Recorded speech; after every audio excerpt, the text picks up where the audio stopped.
Бул Ош шаары Мегаком тушунда жан башында ушундай казино ачылыптыр.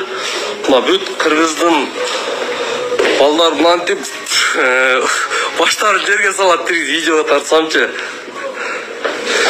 Мына только башка мамлекеттин жарандары ойнойт дейт эле. Бу жерде Кыргызстан жарандары ойноп эле пулдарын уткуруп атпайбы? Сиз канча уткурдуңуз? Атыңызды айтпай эле коюн.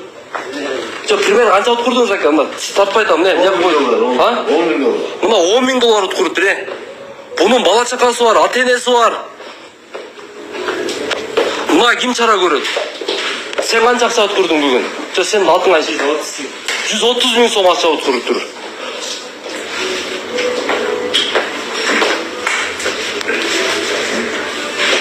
Ким эми булардын акчасын ким берет? Ким кайтарып берет? Жөллөр ринго трейд деп ачып алыптыр. Мына жакта качат тириктер мынантип. Жөллөр вип кылып алыштыр.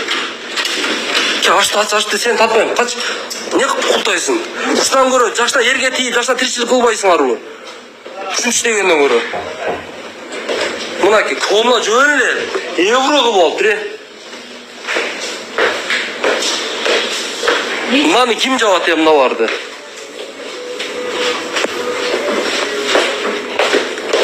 Долларларды мынандай, охо. Жабыш керек мыналардычы.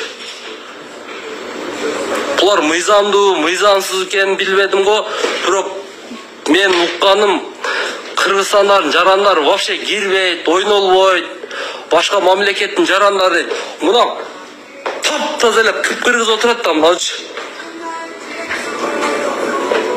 Өлүшүп койгула ушуну. Өлүшү жерлерге.